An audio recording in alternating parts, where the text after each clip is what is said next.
madre fue una gran artista plástica, así que parte de nuestras actividades, la de mi hermano que era músico, la de mi hermana que es directora de cine, de animación, y lo que yo hago, está ligado no solo a mi viejo, sino también a mi vieja. Mi vieja además tenía un taller en zona sur del Gran Buenos Aires, donde vivíamos, en Adrogué, nosotros somos de mármol, que se llamaba Taller del Sur justamente, y ahí se dictaban cursos de todo, de alfarería, grabado, pintura, dibujo, y mis hermanos y yo estábamos anotados en todos los cursos, así que tuvimos formación directa de mi vieja y de los compañeros y compañeras que daban las clases en ese taller, pero sobre todo porque, por ejemplo, en mi caso fue la primera persona en poner un libro de poesía en mis manos, así que le debo, podría decir, la poesía a mi vieja. Antes que mi viejo, sí, al principio sí, sí. Después me vine al centro a vivir con mi viejo cuando terminé la secundaria, y ahí la relación con mi viejo fue mucho más estrecha y más ligada al humor gráfico en particular. Pero de todo, porque también había un ida y vuelta de libros. Yo rápidamente empecé a publicar en los diarios, así que compartíamos las publicaciones. Al poco tiempo empecé a publicar en La Nación y teníamos el mismo trabajo, una tira diaria y una página dominical en la revista. Así que teníamos las mismas horarios de entrega, tanto en el diario como en la revista. Compartíamos mucho.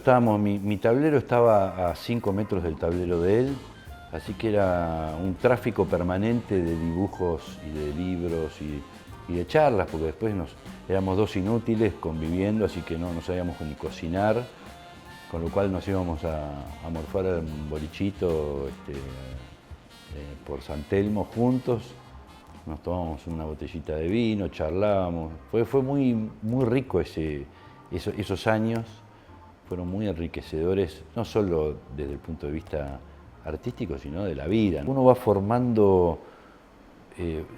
formándose también de una manera muy inconsciente. Yo cuando me senté al tablero a ver si salían las ideas, la sorpresa fue que yo ya sabía cómo se hacía eso, pero no sabía que lo sabía, es decir, me enteré ahí, ¿no? Haciéndolo, me enteré de todo lo que había aprendido, sin querer, ¿no? Sin haber tomado ninguna clase formal con mi viejo, simplemente de verlo desde el principio de mi vida, pensando la idea, bocetándola, y después dibujando, haciendo el lápiz, el pasado a tinta, es decir, yo conocía todo el proceso, incluso hasta la entrega de la tira en el diario. Yo lo acompañaba, era muy chiquito y lo acompañaba, y yo ponía la tira en el cajoncito que bajaba al piso de diagramación, es decir, conocía de punta a punta todo el proceso y lo había aprendido sin querer. Después fui a la escuela de Garacoechea y te enseña técnica, y por supuesto la técnica sí es muy interesante que te la expliquen, porque acortás mucho tiempo, mucho camino, ¿no?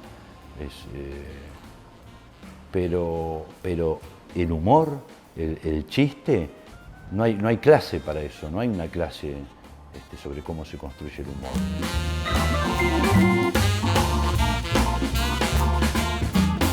Me parece que el humor es fundamental para las crisis, para todas las crisis.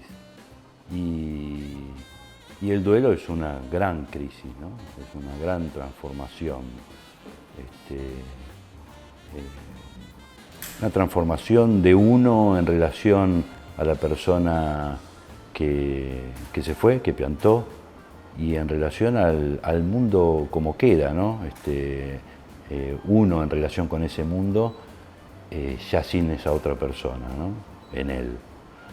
Así que sí, bueno, los duelos duelen, por eso se llaman así. Los duelos duelen, tienen el tamaño del amor que uno tuvo por el que se fue, y el humor ayuda muchísimo. El humor ayuda, es una herramienta de sublimación maravillosa para darle una mano.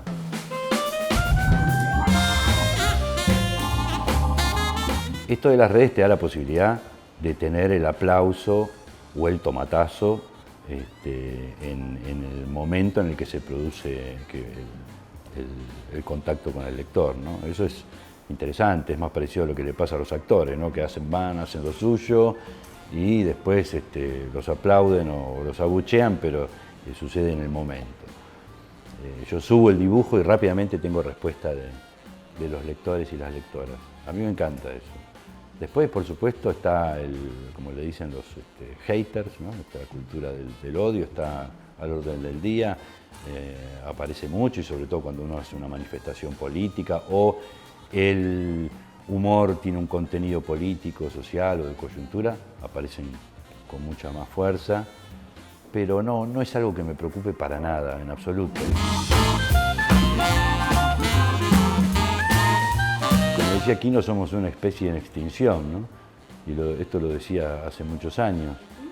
Y estoy de acuerdo con él. Veo poco entusiasmo de los jóvenes por convertirse en humoristas gráficos, y no lo juzgo, ¿no? Evidentemente, el hecho de que haya muy pocos medios de comunicación, muy pocos espacios para trabajar de esto, debe desalentar, por un lado, y debe haber otras razones que desconozco. Quizá el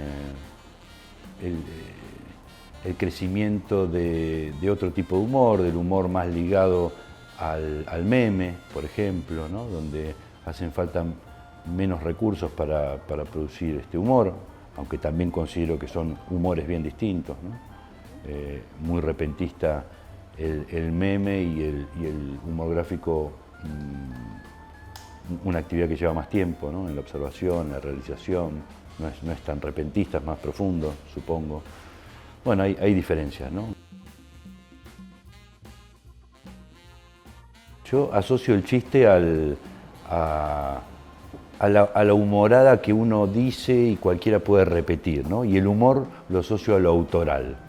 El humor lo asocio a algo más profundo, a una observación muy personal, ¿no? Del autor. En cambio, el chiste es el chiste que yo digo, cuento en un asado, vos mañana vas a otro asado y lo repetís, y otro lo escucha, ¿no? Y se repite. Bueno, lo considero que hay una distinción entre el chiste, que es más oral, y el humor, que puede ser oral, pero también puede ser dibujado, escrito, y que es más del orden de una observación personal del autor, ¿no? Donde detrás del humor siempre hay un autor presente, ¿no? Uno está leyendo a Quino, ¿no? Está leyendo los pensamientos de Quino, está leyendo una opinión política de Quino sobre el mundo. Eso es el humor.